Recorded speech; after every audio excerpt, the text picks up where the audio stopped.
saang mga areas ang critical at hindi po aabutin ng NIA resources? Anong mga lugar po ito? Kasi may study rin po si Ginoong Mendoza ngayon, si Professor, no, na may identified areas, corn and rice production, mga ganun po eh. Saang mga areas po ngayon ang hindi pa ho ninyo masasakop?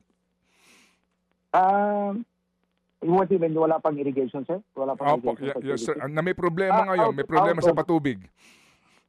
Yes, sir. Out of the 3.2 million hectares na tinatawag natin potentially irrigable na dapat na-irrigate natin, ang na-irrigate, ang sakop po ng NIA, sir, is 1.6 million. Ano?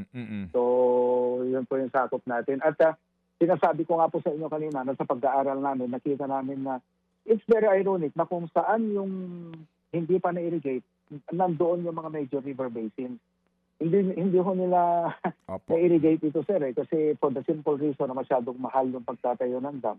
Katulad sa Cagayan River, kung lagyan mo yung dam ng Cagayan River, masyadong mahal ang paggawa, kukunti lang yung mapatubigan, tapos magbabaha pa upstream. So yun po yung problema natin. Ang ginawa ng mga previous administration, naglagay sila ng mga pumping stations na nag-fail naman dahil mahal po ang diesel. To answer my question, saan po mga lugar ang critical po na hindi ho naaabot ng inyo pong irigasyon?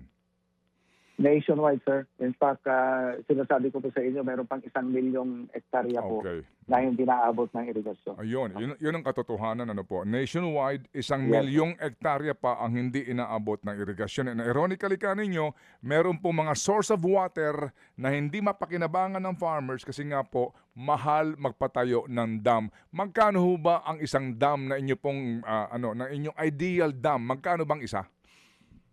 Ang figure po dyan, sir, is nasa 1.6 million pesos per hectare po ang ginagastos ng gobyerno sa pagtatayo po ng regular dam. Ito yung may dam, yung high dam. Pero napansin ho namin sa solar pump irrigation, naglalaro lamang po siya ng 250,000 to 400,000.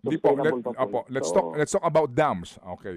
Magkano ang isang dam na ideal po to cover, gawin natin halimbawa, diyan po sa Isabela, Cagayan area.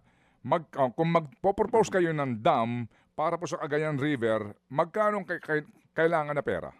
Ilang billion, sir? Mas malaki yung sa Cagayan. Bigyan ko kayo ng natapos na natin, sir. Yung sa Halaor, natapos natin yan. Ano? Yung dam lamang, nasa 10 billion pesos po yung dam lamang po. Pwera po yung irrigation facilities. Okay. So yan nga din po ang sinasabi ng ating Pangulo. 18. Isipin po ninyo, 18 po ang major river basins natin sa buong bansa. Pero ang naitatayo pa lamang po na dam na malaki, yung Pantabangan at saka yung Magat, na pinatayo pa ni Ferdinand Marcos Sr. No? Yes, so gusto po niyang lagyan ng bawat dam po ang yung 18 dams na yan. Opo, yung nga po, pero ang Pangulong Marcos Jr. po, magdadalawang taon na lang, no? Kaya mukhang hindi na maaabot yung pangarap na yan. Anyway, so thank you po sa inyo pong panahon, Administrator, kung mga 10 billion lang po, no? Ang kakailanganin. Sabihin mo, doblehin mo na 20 billion, bawasan lang siguro ang nakaw nila, no? Pwede tayo magtayo ng napakaraming dam, no?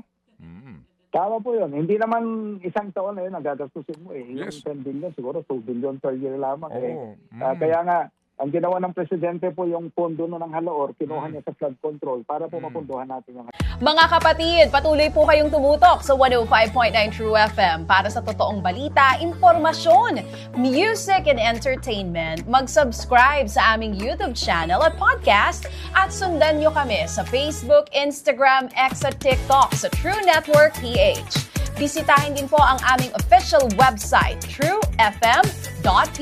At panoorin din kami sa True TV Signal, Channel 19. Kami po ang 105.9 True FM. Laging true sa'yo, kapatid.